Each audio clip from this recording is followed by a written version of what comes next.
अस्सलामुअलैकुम नाज़रीन, आप देख रहे हैं नजम सेठी शो। मैं हूं फरवा वहीद और मेरे साथ मौजूद हैं नजम सेठी साहब। वालेकुम। कल उन्होंने इंटरव्यू दिया है कामरान खान साहब को। आज उन्होंने चंद सहाफ़ियों को बनी गाला बुलाया उसकी एक्सप्लेनेशन देने के लिए, और उन्होंने कहा कि मैंने तो उस इंटरव्यू में कहीं पर भी एक स्पेसिफिक शख्स की एक्सटेंशन की बात नहीं की।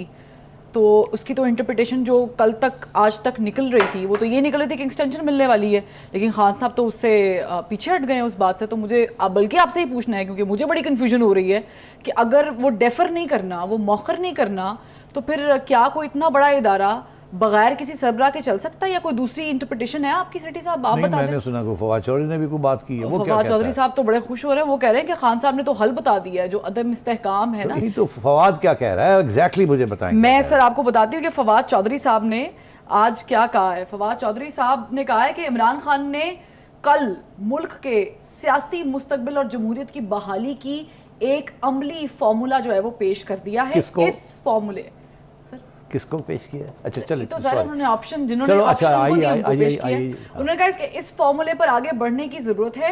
मुल्क की इक्तिसादी हालत, मजीद सियासी अदम इस्तेहकाम का बोझ नहीं उठा सकेगी। इंतखाबात कराने के लिए इस्टेब्लिशमेंट का मौजूदा स्टेटस को बरकरार रखा जा सकता है। ये इस्टेब्लिशमेंट का मौजूदा स्टेटस को बरकरार रखा जा सकता है। तो इस्टेब्लिशमेंट का मौजूदा स्टेटस को क्या है कि इस वक्त आर्मी चीफ जनरल बाजवा, तो उन्होंने इशारा किया। अब इससे ज़्यादा और क्लियर क्या बात हो सकती है कि general Bajwa is army chief और इसको स्टेटस को इसको चेंज ना किया जाए एक तरफ। उसके बाद खान साहब ने ये पहले कहा कि वो चाहेंगे कि आर्मी चीफ जो है वो अगली इलेक्शन तक तो उसको तब्दील ना किया जाए, कोई नया बंदा ना अपॉइंट किया जाए, और जब अगली हुकूमत आएगी इलेक्शन के बाद वो फिर नया आर्मी चीफ अपॉइंट करे। तो उस सूरत में अगर आप फवाद चौधरी साहब का और इमरान खान साहब का बयान को इकट्ठा कर लें तो इस वक्त एक ही आर्मी चीफ है, दो आर्मी चीफ तो है नहीं। तो इसलिए अगर वो आर्मी चीफ ने रहना है वो तो नवंबर के बाद रह नहीं सकते, उस वक्त तक रह सकते हैं अगर उनको एक्सटेंशन मिल जाए या उनका टेन्योर को एक्सटेंड कर दिया जाए, और वो उस वक्त तक एक्सटेंड किया जाए जब तक इलेक्शन नहीं हो जाते और नई हुकूमत नहीं आ जाती। इसका ये मतलब है कि अब कानून को देखा जाए। एक तरफ खान साहब कह रहे हैं कि मैंने तो जनरल बाजवा की एक्सटेंशन की बात नहीं की, ये कह रहे हैं ना, बिल्कुल। दूसरी तरफ एक्चुअली वो ये कह रहे हैं कि एक्सटेंड कर दिया जाए उस वक्त तक जब तक इलेक्शन नहीं हो जाते और नई गवर्नमेंट नहीं आ जाती। और फवाद चौधरी साहब यही कह रहे हैं कि इस वक्त जो स्टेटस को एस्टेब्लिशमेंट का उसको बरकरार रखा जाए। तो अब दो बातें आ गई यहाँ।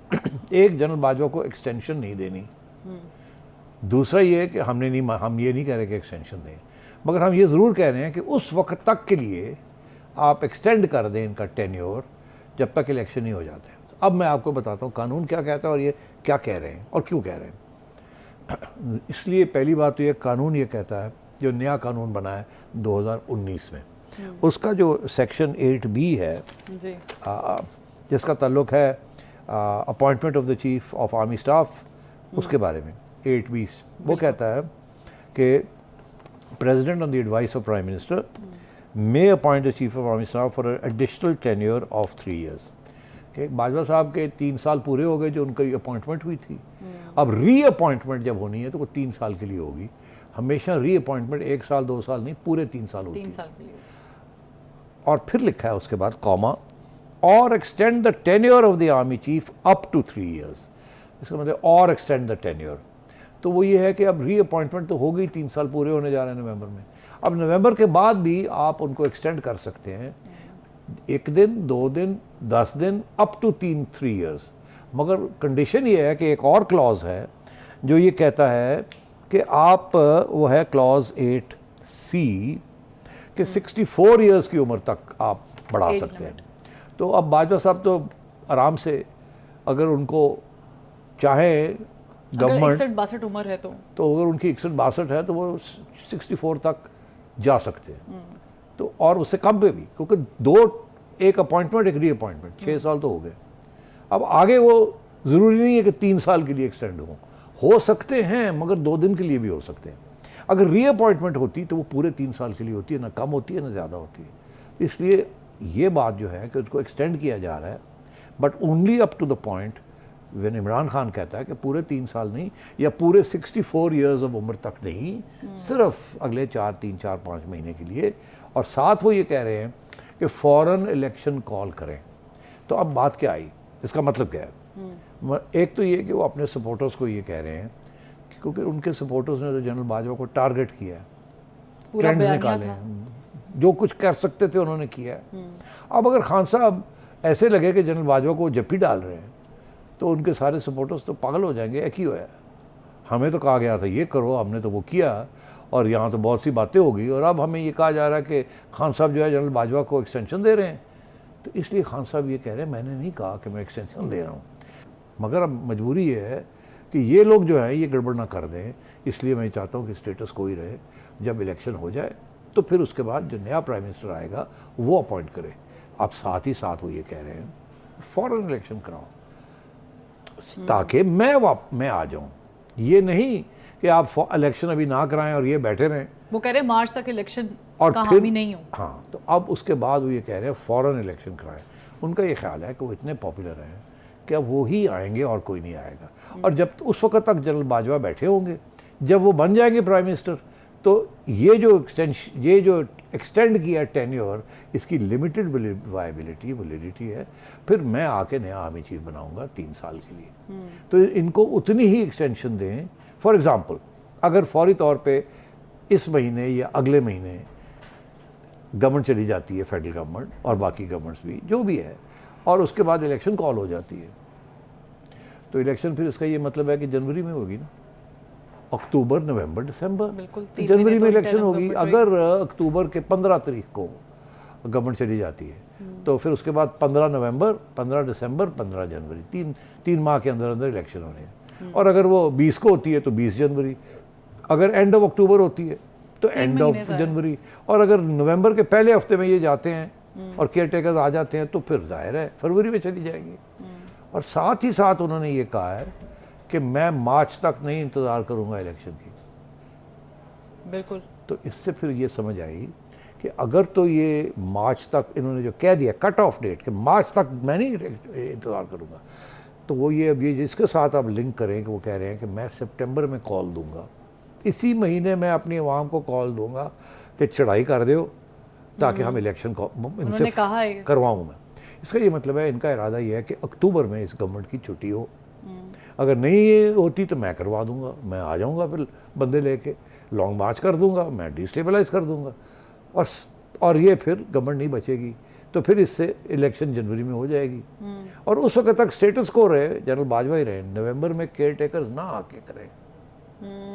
वो केयर टेकर्स को भी नहीं ट्रस्ट करता। वजह इसलिए कि जो केयर टेकर्स हैं, अगर इन हालात में, जबकि इमरान खान पार्लियामेंट में नहीं बैठा और इस हुकूमत पीडीएम ने अपने ही एक ऑपोजिशन बनाई हुई है वो डिसिडेंट्स की, तो फिर केयर टेकर्स भी जो आएंगे वो उसमें पीडीएम का हाथ होगा, और जो ऑपोजिशन है पार्लियामेंट के अंदर वो तो खुद ही है। तो फिर वो कहता है कि अगर केयर टेकर आएंगे वो तो पीडीएम के केयर टेकर होंगे। तो मैं तो वो तस्लीम मेरे लिए कि वो केयर टेकर जो मैं कह रहा था कि केयर टेकर से करवाया जाएगा, तो वो कहता है वो भी नहीं एक्सेप्टेबल, बिकॉज ये केयर टेकर्स जो आएंगे ये तो पीडीएम के केयर टेकर होंगे, मेरा तो हाथ ही नहीं होगा। बिकॉज केयर टेकर्स बनते हैं गवर्नमेंट एंड ऑपोजिशन टुगेदर, फैसला करते हैं प्राइम मिनिस्टर कौन होगा, कौन ये होगा, कैबिनेट में कौन जाएगा, क्या होगा। तो वो कहता है कि वो भी ठीक नहीं है बिकॉज ये लोग करेंगे। तो इसका ये मतलब है कि वो ये कह रहे हैं कि इलेक्शन अगले महीने कॉल करो और जनवरी के में इलेक्शन करवाओ, लेटेस्ट फरवरी में, मैं मार्च तक नहीं इंतज़ार करूँगा।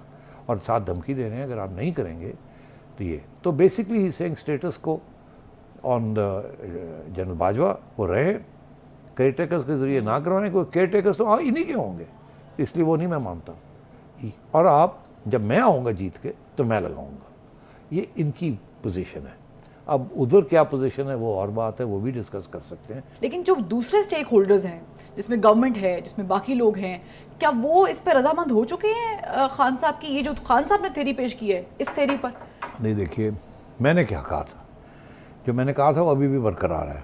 खान साहब ने जो बात की है दैट इज़ नॉट, जो मैंने बात की उसका बरक्स नहीं बात की। तो एक तो वो ये कहते हैं कि अगर ये केयर टेकर्स लगाएंगे और वो केयर टेकर आर्मी चीफ को लगाएंगे अपॉइंटमेंट नवंबर में, मुझे एक्सेप्टेबल नहीं है।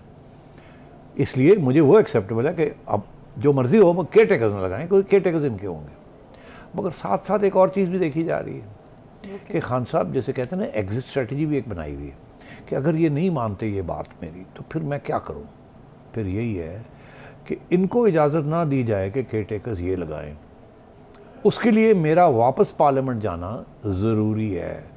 जब मैं वापस पार्लियामेंट जाऊंगा तो फिर ऑपोजिशन मेरे पास होगी, I will be the leader of the opposition. अगर I am the leader of the opposition तो फिर मेरे साथ शहबाज शरीफ को मिल के केयर टेकर लगाने पड़ेंगे, तो मैं देख लवांगा किस तरह तुम अपने केयर टेकर लगवाते हो, तो फिर इस गेम चेंज हो जाएगी। तो मेरा ये हमेशा मौक़िफ़ रहा है कि खान साहब की आइडियल सिचुएशन तो यही है कि इलेक्शन फ़ौरन हो जाए और ये जीत के आ जाए और उस वक्त तक कोई नया आर्मी चीफ ना लगे। मगर अगर केयर टेकर्स ने लगाना है आर्मी चीफ तो फिर वो केयर टेकर्स में मेरा भी हिस्सा होना चाहिए। मेरी फॉल बैक पोजीशन ये है कि मैं फिर आपके साथ मिल के केयर टेकर्स लगाऊंगा, और मेरा ये मौक़िफ़ रहा है कि ऐसे ही होगा।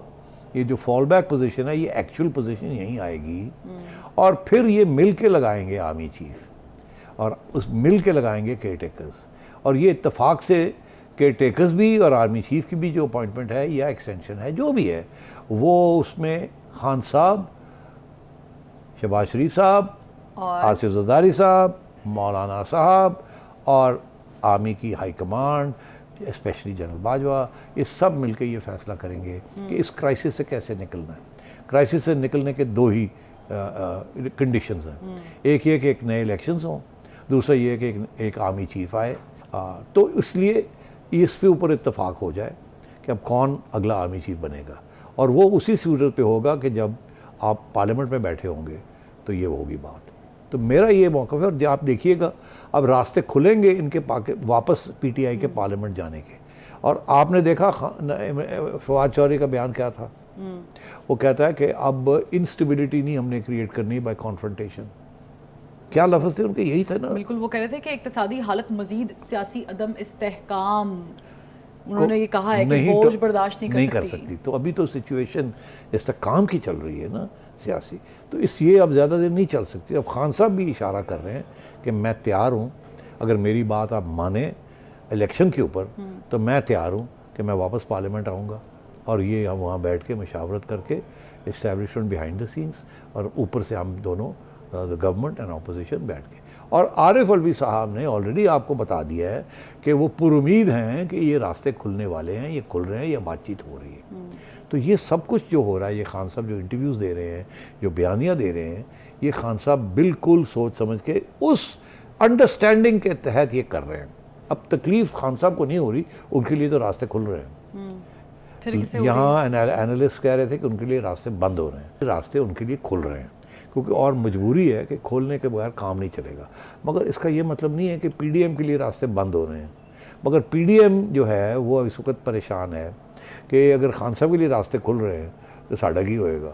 तो उन्होंने फिर आगे से ये कहा है कि जी हम तो अर्ली इलेक्शन नहीं चाहते, हम तो अगस्त में जाएंगे इलेक्शन के लिए। ख्वाजा आसिफ भी यही बात कर रहे हैं, ख्वाजा आसिफ भी यही बात कह रहे हैं जी ये खान साहब अपनी तरफ से ये प्रेशर डाल रहे हैं। मगर मैं ये समझता हूँ कि ये एस्टैब्लिशमेंट की तरफ से भी इस हुकूमत के ऊपर प्रेशर है और आएगा कि अब आप भी इलेक्शन की तरफ जाएं, हमने ये मसला हल करना है। मगर हमने ऐसे नहीं हल करना कि थोड़ी छुट्टी हो जाए, क्योंकि अगर आपको इसे ऐसे ही निकाल दिया है या आप चले गए तो आप तो उड़ जाएंगे, खान साहब तो 2/3 लेके आ जाएंगे। इसलिए इलेक्शन को भी डिले करना है, थोड़ा सा इनको भी मौका देना है कि लेवल प्लेइंग फील्ड की जाए, जिसका मैं हमेशा जिक्र करता हूँ। और वो स्वाय पार्लियामेंट के और ये बात हो नहीं सकती कहीं।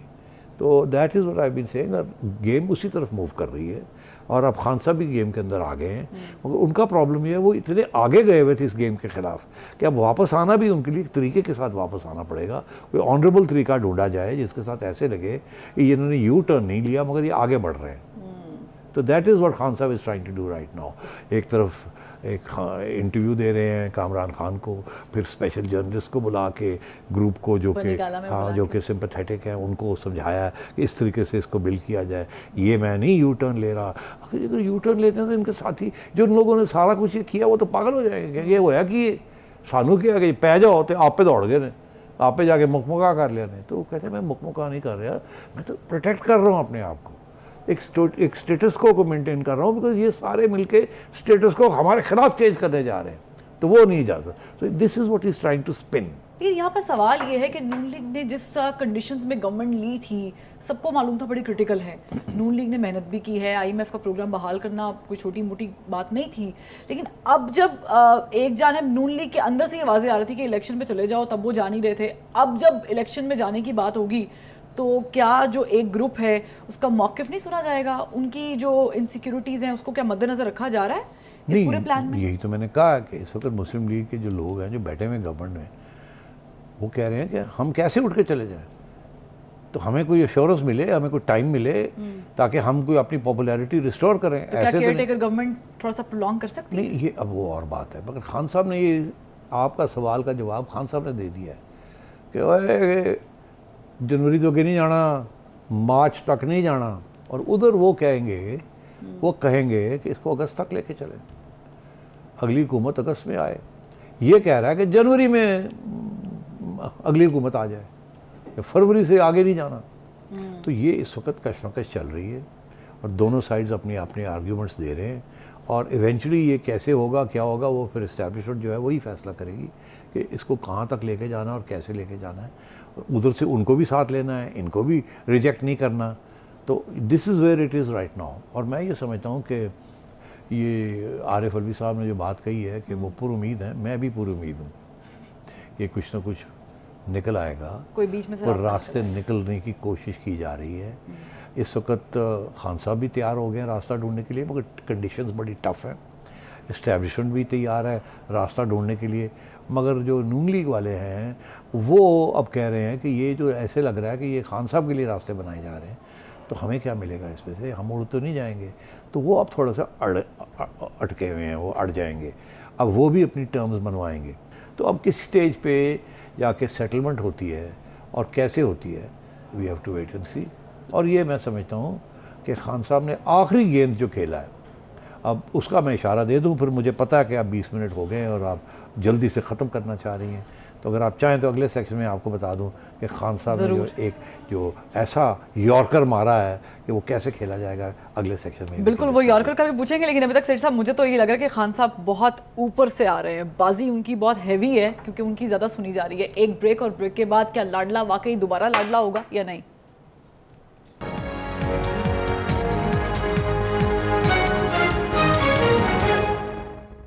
Welcome back. सिटी साहब, आप यॉर्कर की बात कर रहे थे, यॉर्कर का क्या बता रहे थे आप? मैं वहीं से पहले कंटिन्यू करना चाहूँगी। जी, मैं कहना चाह रहा था कि एक और पत्ता है खान साहब के पास, और वो क्या है? उन्होंने भी धमकी दी है कि अवाम तैयार हो जाए, मैं लॉन्ग मार्च करने वाला हूँ, मैं सितंबर इसी महीने में आपको कॉल डेट दूंगा और कॉल करूँगा और आप तैयार हो जाएं टू मार्च ऑन इस्लामाबाद। ये धमकी, इसके दो पहलू हैं। एक तो ये कि ये धमकी है गवर्नमेंट को, अगर आप नहीं जाएंगे तो मैं निकाल दूंगा आपको, तो उसकी तैयारी पढ़ लो, आप ही चले जाओ तो बेहतर है। दूसरी बड़ी इंटरेस्टिंग बात है कि उन्होंने ऑलरेडी ये कह दिया है कि मैं डेट दूंगा, लॉन्ग मार्च की डेट देंगे ना। अब ये डेट वाली बात ये पहली दफ़ा नहीं दी उन्होंने, पहले भी कह चुके हैं। उन्होंने एक दफ़ा पहले कहा था मई में कि मैं डेट दूंगा और डेट के बाद हम जाएंगे, और उन्होंने 25 तारीख की डेट दे दी थी, 25 मई की, ठीक। और मैं कब से कह रहा हूँ कि उससे पहले एक फ़ैसला हुआ था पीडीएम के अंदर या नून लीग के अंदर कि नून लीग छोड़ देगी प्राइम मिनिस्टरशिप और ये आईएमएफ के सख्त इक़दाम नहीं करेगी।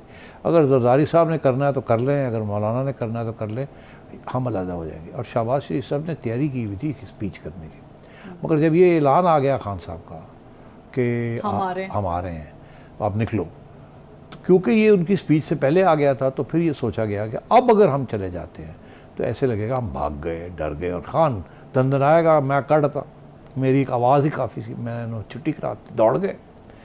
तो अब खान साहब ने वही स्ट्रैटेजी फिर इख्तियार कर ली है कि खान साहब को नज़र आ रहा है कि रास्ते ये कहाँ जा रही बात। खान साहब ऑलरेडी तैयारी कर रहे हैं कि जब ये गवर्नमेंट जाएगी तो उससे पहले इनका ख्याल है, इनको पता चल जाएगा किस दिन ये डिसोल्यूशन होने जा रही है, या तो उस वक़्त से 2 दिन 3 दिन पहले ये ऐलान कर देंगे कि मैं आ रहा हूँ, ताकि जब ये जाएं तो मैं ये कह सकूँ कि मैं कढ़िया। इसलिए उन्होंने ये फिर धमकी दे दी है, एक पहलू। दूसरा ये कि क्योंकि वो समझते हैं कि अब इनको जाना है या निकालना है, फिर उसी सूरत में जनवरी में इलेक्शन होंगे। तो वो तो ये भी कह रहे हैं कि मैं मियाँ साहब का इस्तकबाल खुद करूंगा, मैं खुद जाऊंगा। तो वो तो तैयारी में है ना, उनको पता चल गया है या उनसे कोई बात हुई है या इशारे पे वो चल रहे हैं। ये बात आपने कल भी प्रोग्राम में जी बिल्कुल, कि वो अब अक्टूबर में तैयारी कर रहे हैं कि ये गवर्नमेंट जा रही है। अब वो नवाज शरीफ साहब को खैर मकतब भी करने के लिए तैयार हैं, आओ जी आ जाओ मैदान में। यही कह रहे हैं ना, पहले भी कहा था अब फिर कहा है, और हम भी कह रहे हैं कि मियाँ साहब सूटकेस पेन तैयार करके बैठे हुए आने के लिए। तो मैं ये समझता हूँ ये सारे इशारे जो आपको हो रहे हैं नून लीग से या पीटीआई से या खान साहब से, ये सारे इशारे यही पॉइंट कर रहे हैं कि कोशिश की जा रही है। देखिए मैं फिर से कह रहा हूँ कि इस्टेब्लिशमेंट की कोशिश है कि इसको इस तरफ ले जाया जाए। कुछ हद तक उन्होंने खान साहब को मना लिया है, कुछ हद तक उन्होंने नून लीग को भी मना लिया है, जिसके अंदर नवाज शरीफ साहब की वापसी, ये वो सब कुछ। मगर कुछ हद तक अभी भी कुछ इश्यूज रहते हैं, ठीक, कुछ तो है जिसकी वजह से खान साहब भी अभी धमकियां दे रहे हैं और ख्वाजा आसिफ भी कह रहे हैं ऐसी तैसी ऐसी तो बैठे हैं। तो ये अब अगले 15 दिन के अंदर अंदर या 20 दिन के अंदर अंदर ये भी मसले कुछ हल होंगे, और फिर आप देखिएगा बयानबाजी जो है वो थोड़ी तब्दील होनी शुरू हो जाएगी। और ये जो मैंने कहा है कि ये जो इशारा हुआ है एक MNA की तरफ से कि जी हमें इस्लामाबाद हाई कोर्ट ने जो रिस्टोर कर दिया, बिल्कुल शकूर शाद की तरफ है, आप इशारा कर रहे हैं। आप इशारा कर रहे हैं। और दूसरी तरफ एक बड़ी इंटरेस्टिंग चीज़ है, और वो क्या है? वो ये है कि एक पिटिशन आई थी सुप्रीम कोर्ट में जी, जब ये सबको जो कह रही थी कि ये जो 11 लोग छुट्टी कराई है ये तो सारे के सारे हमने रिज़ाइन कर दिए हैं, तो ये सिलेक्टिवली क्यों हो रहे हैं ये असेंबली में? बिल्कुल 125 इस्तीफों के ऊपर वो पिटिशन गई थी, और वो गई थी कि जी हम तो रिज़ाइन कर चुके हैं। वो कहते पिक एंड चूज क्यों किया गया सबको कहा जाए कि जी ये स्पीकर साहब की जो फैसला है कासिम सूरी राजा साहब का, जो उनका फैसला है उसको माना जाए कि वो सही है, और राजा साहब का जो फैसला है परवेज़ साहब का, राजा परवेज़ साहब का, वो गलत है, ये तो सबको रिस्टोर जो है वो हम सब घर चले गए। ये पिटिशन बिल्कुल आज की खबर है कि वो पिटिशन विड्रॉ हो गई है। बिल्कुल सुप्रीम कोर्ट गए, सुप्रीम कोर्ट में पीटीआई ने वो पिटिशन की थी, पीटीआई ने वो पिटिशन विड्रॉ कर ली है। विड्रॉ का ये मतलब है कि जो स्टेटस को था इससे पहले कि वो बरकरार हैं, हमने रिज़ाइन नहीं किया, जो राजा साहब की जो पोजीशन है हम उसको एक्सेप्ट करते हैं, हम सूरी साहब वाली जो बात है उसको ज़रा विड्रॉ करते हैं। तो इसका मतलब है कि पीटीआई भी अब तैयारी कर रही है कि अगर हमें वापस पार्लियामेंट जाना पड़ा केयरटेकर्स बनाने के लिए तो हमें तैयारी करनी चाहिए उसकी। ये ना हो कि हम बाहर बैठे हों और उधर से वो केयरटेकर्स भी ये लोग ही बना लें, फिर हमारे लिए और भी मसले बन जाएंगे। तो वो अपने ऑप्शंस, तो ये सारी चीज़ें जो हैं, ये मोरे जो हैं, पैदे जो हैं, वो अपनी अपनी जगह पे आ रहे हैं, और लोग अपने अपने प्रोटेक्शन के लिए दोनों सियासी जमातें मनूवरिंग कर रही हैं। और ज़्यादा मनूवरिंग इस वक्त खान साहब की पार्टी कर रही है, बिकॉज ये बहुत आगे निकल गए थे। अब इन्होंने वापस आना है, पार्लियामेंट भी आना है, अगर ज़रूरत पड़ी तो आएंगे, और इलेक्शन भी करवानी है, इसमें तो कोई शक ही नहीं है। तो यही इशू बना हुआ है। और अब आप अगर चाहें तो आप आज जो चीफ जस्टिस साहब ने जो कल बातें की हैं उससे भी ऐसे लगता है कि अब सुप्रीम कोर्ट के अंदर भी कोई सियासी किस्म के मसले शुरू हो गए हैं। अब हमें नहीं पता क्या एक्चुअल हालात है, मगर उन्होंने जो स्पीच में जो कहा है वी कैन डिस्कस दैट, मगर खान साहब लाडले नहीं हैं, अब कंडीशनल सारी चीज़ें हो रही हैं। अच्छा। खान साहब को गेम के अंदर रखा जा रहा है और नवाज शरीफ साहब को गेम में वापस लाया जा रहा है, ये बात है। ठीक है, लेकिन यहाँ पर मौलाना फजल रहमान ने जो कहा है उसके बारे में आप क्या कहेंगे? मौलाना फजल रहमान कह रहे हैं कि एक्सटेंशन देने वाली पार्लियामेंट को एक्सटेंशन मिलनी चाहिए, यानी वो कह रहे हैं कि लंबा रुकें, हम आए हैं। अच्छा, अब क्या बात है, देखिए एक्सटेंशन जो दी गई थी, और अगर उसको एक्सटेंड और करना है 2 महीने के लिए, 3 महीने के लिए, 4 महीने के लिए, वो एक कानून के मुताबिक है। ये जो कानून बनता है या ऑर्डिनेंस बनता है वो अमेंडमेंट आइन की नहीं होती, वो एक कानून की अमेंडमेंट होती है, वो आम मेजॉरिटी के साथ पार्लियामेंट के अंदर हो जाती है। मगर अगर पार्लियामेंट की ज़िंदगी को आपने एक्सटेंड करना है फॉर वन रीज़न और अनदर, वो कानून के साथ नहीं है, वो आइन को अमेंड करना पड़ता है। और आइन उसी सूरत में अमेंड हो सकती है कि अगर पीडीएम और इमरान खान दोनों इत्तेफाक करें और 2/3 के साथ कि आइन के अंदर कोई अमेंडमेंट्स करना चाहें जिसके साथ बहुत से मसले हल हो सकते हैं, जिनमें से एक ये भी है कि फिर अगर इलेक्शन के ऊपर भी बात करनी है और मुकमका करना है और आर्मी चीफ के ऊपर भी मुकमका करना है मिलजुल के, तो फिर पार्लियामेंट की जो ज़िंदगी है वो भी थोड़ी सी एक्सटेंड की जा सकती है ताकि लेवल प्लेइंग फील्ड जो बननी है वो भी बने। क्योंकि देखिए ये हुकूमत जो है, पीडीएम की जो हुकूमत है, वो 1 साल के अंदर अंदर अभी भी अनपॉपुलर रहेगी, ये लोगों का ख्याल है। मेरा नहीं ख्याल मगर मेरा लोगों का ख्याल है। और तो जितनी देर के बाद इलेक्शन होती है उतनी देर इनको मौका मिल जाएगा कि अपने परफॉर्मेंस जो है वो इतना इम्प्रूव कर लें कि आवाम जो है उनकी हमदर्दियाँ फिर नून लीग और पीडीएम के लोगों की तरफ वापस आ जाएं। तो मौलाना का ये इशारा है कि जल्दी इलेक्शन सूट नहीं करती। अब ये मौलाना की तरफ से एक चाल आई है इस्टेब्लिशमेंट के लिए कि हम तो फिर चाहेंगे कि ये अगस्त में भी नहीं, वो भी अर्ली है। खान साहब कहते हैं जनवरी कराओ, ख्वाजा आसिफ कह रहे हैं कि जी पूरी अगस्त टर्म तक करके जाएंगे, और ये कह रहे हैं पूरी टर्म को एक्सटेंड करें, वो भी काफ़ी नहीं है। तो ये है नेगोशिएटिंग पोजीशंस, ये है नेगोशिएटिंग पोजीशंस। जब नेगोशिएशन होती है तो अगर आपने अपनी गाड़ी बेचनी है तो आप जाके मार्केट से पता करेंगे इसकी कीमत होएगी, वो कहेंगे जी ये 40 लाख की बिक जाएगी। तो उसी कहोगे अच्छा तो नवी गड्डी कितनी दी हो, कहेंगे जी नवी जी है 80 लाख की है। अच्छा तो आप कहेंगे फिर ऐसा है कि हम 60 मांगते हैं, तो 40 तक खिंचांगे तो 40 मिल जाए तो ठीक है, फिर 40 लैंड वास्ते सानू 50-55 मंगना पड़ेगा। ये वही बात है। खान साहब कह रहे हैं जनवरी, इसका ये मतलब है आगे ही जाके बात तय होगी।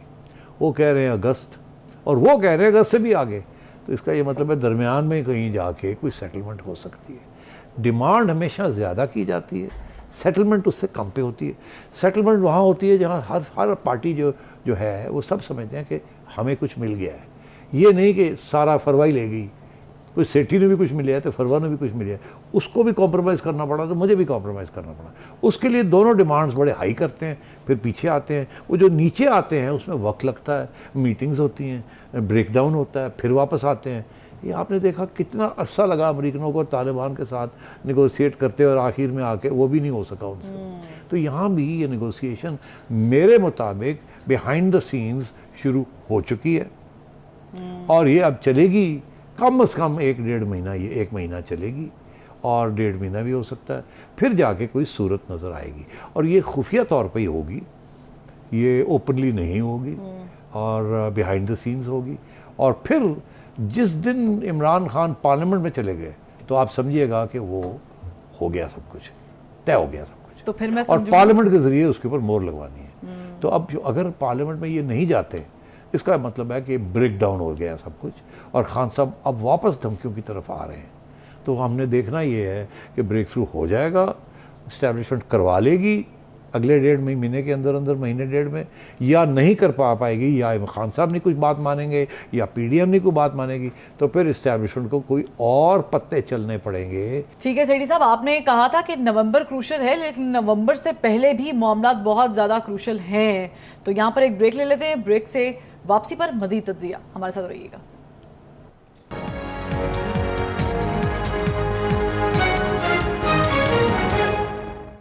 वेलकम बैक नाज़रीन। सेठी साहब, एक और बहुत ही अहम मामला है और वो मामला ये है कि कल अदालती साल के आगाज़ में जो है वो एक खिताब हुआ। सदर सुप्रीम कोर्ट बार ने भी उस पर गुफ्तगू की, लेकिन चीफ जस्टिस सुप्रीम कोर्ट ने भी उस पर बातचीत की है। तो उसमें बहुत सारे वैसे तो मामला थे, केसेस की डिस्कशन की गई, पॉलिटिकल सिनेरियो सब कुछ, लेकिन एक चीज़ जो उन्होंने कहा वो ये कहा कि सुप्रीम कोर्ट के 5 जजेस की तैनाती होनी है और ये मामला जो है वो ज़ेरे इल्तिवा है। चीफ जस्टिस साहब कहते हैं कि वफाकी हुकूमत को उनका पंजाब हुकूमत वाला फ़ैसला पसंद नहीं आया, यानी यहाँ पर वो रेफ़र कर रहे हैं, वो गैर जानिबदार होने को रेफ़र कर रहे हैं।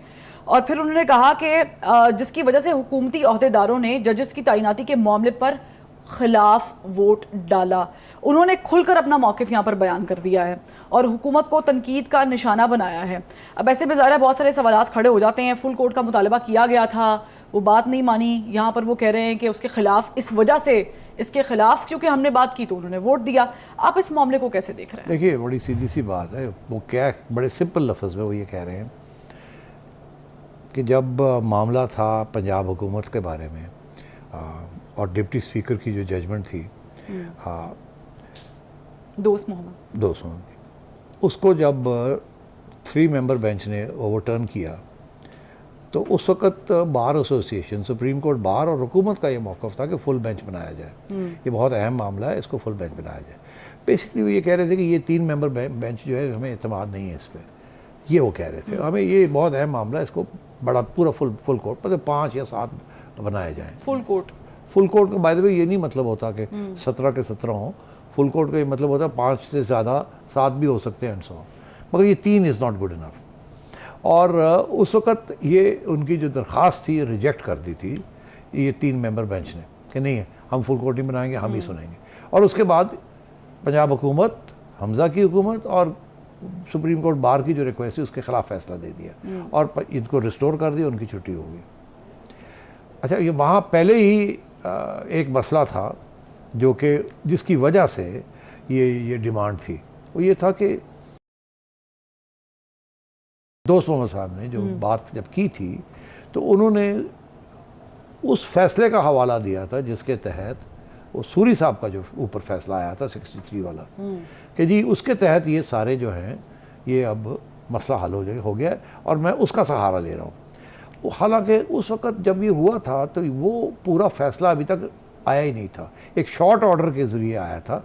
और वो दिन है और आज का दिन है, वो अभी तक ये 3 वो 5 मेंबर बेंच था, उसके 2 मेंबर्स जो थे उन्होंने इख्तलाफ किया था और 3 जो थे उन्होंने अपहोल्ड किया था। तो वो उसका 3 का जो फैसला अभी तक आया नहीं है। और हालांकि उसके ऊपर एक फ़ैसला डिप्टी स्पीकर पंजाब असेंबली ने भी कर दिया और फिर सुप्रीम कोर्ट ने भी उसको उड़ा के रख दिया। और बात यह है कि जिसका हवाला दिया जा रहा है, जिसका दोनों हवाला दे रहे हैं, उसका पूरा फैसला अभी तक नहीं आया, अभी तक आया ही नहीं। और इसी वजह से मेरा ख्याल है वो कह रहे थे कि फुल बेंच बनाया जाए। अब चीफ जस्टिस साहब ये कह रहे हैं कि उसका क्योंकि हमने इनकी बात नहीं मानी, तो जब वक्त आया कि वो 5 जजेस बनाने थे सुप्रीम जुडिशल कमीशन ने जो ऐड करने थे सुप्रीम कोर्ट में, तो इन्होंने हमारा साथ नहीं दिया, जिसकी वजह से फिर वो मामला वहाँ झगड़े हो गए और फिर मुलतवी करना पड़ गया। अब वो आगे चला गया, ठीक है। और हुकूमत ने और बार ने हमारा साथ नहीं दिया, क्योंकि देखिए वहाँ यही होता है कि हुकूमत और बार हमेशा हुकूमत की तरफ से अटॉर्नी जनरल साहब होते हैं और बार की तरफ से उनका होते हैं। और तो उनका ये कहना है कि इन्होंने सपोर्ट नहीं किया, इसलिए फिर वो मामला तय नहीं हुआ। और इनको नाराज़गी ये है कि आज तक ऐसे नहीं हुआ, हमेशा सपोर्ट किया जाता है जो भी चीफ जस्टिस जो लोग डालना चाहता है। और तो उनको आप ये कमीशन, जुडिशल कमीशन के अंदर इत्तेफाक से होता है, इस दफ़ा नहीं हुआ। और वो ये कह रहे हैं कि गवर्नमेंट ने हमें सपोर्ट नहीं किया और ये कह रहे हैं ये बुरी बात है। अच्छा, मैं सिर्फ इसमें एक बात करना चाहूँगा, चीफ जस्टिस साहब से मैं कह रहा हूँ कि मैं कमाल है कि आप ये बात कह रहे हैं।